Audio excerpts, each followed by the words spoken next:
out of a day like today in terms of broader market themes, any sort of investment trends and so forth?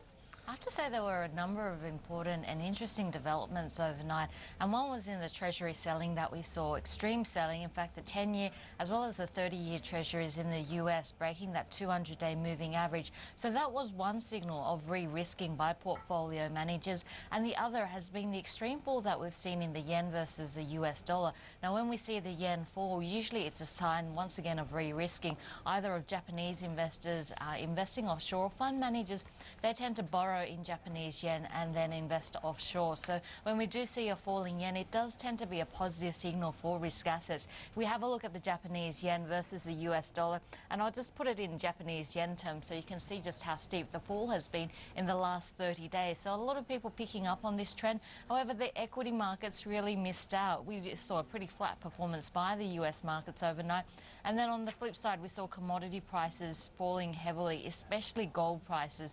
And if we have a look at gold at the moment, it does look like it is developing some bearish tendency. So it really, I guess it was cemented with the FOMC showing no hints of QE3, and it's really continued on that weakness in gold, which was down by about 3% overnight.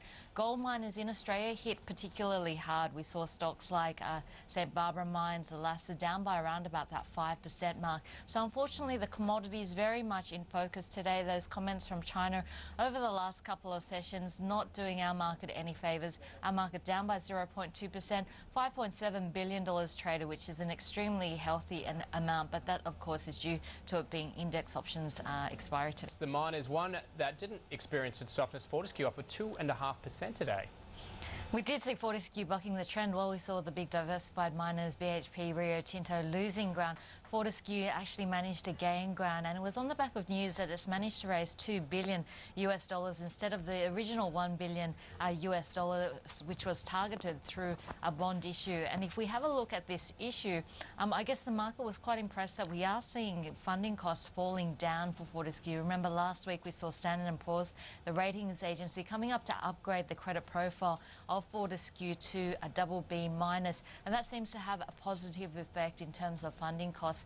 Previously in October they managed to raise funds at 8.25%. This time around the yield has been 6% and 6.825% for the 10 years. So altogether some good news coming through from Fortescue, and of course it needs these funds as it starts to ramp up to 155 million tonnes per annum by June 2013.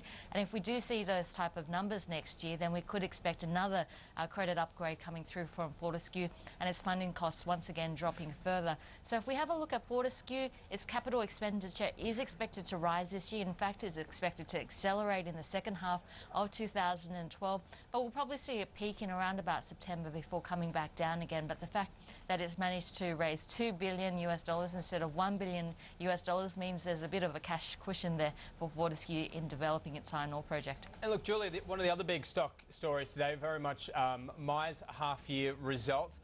Look, I think most people weren't expecting any particularly strong numbers, and they certainly weren't, but the reaction on market was very negative, closing down 3.4%. This was an interesting reaction by markets because Myer in the morning was actually trading on positive ground. It was up by about 0.8%, but by the end of the session we saw the shares closing down more than 3%. And if we have a look at Myer's actual result, there was a lot of good news in the result. We saw second quarter like-for-like sales only down by 1.7%. We were expecting 2.2%. There were also expectations of a downgrade to full-year guidance, but that remained unchanged. But of course, if we have a look at a catalyst for stocks like Myer, we really need that consumer spending to kick in again. And really, there's no signs that revenue is going to be on the growth part anytime in the next couple of quarters. So altogether, I guess while the market started to absorb some of the good things about the result coming through, because there is a lot of bad news already priced into this stock, by the end of the day, the focus is on what would be the catalyst to drive the business around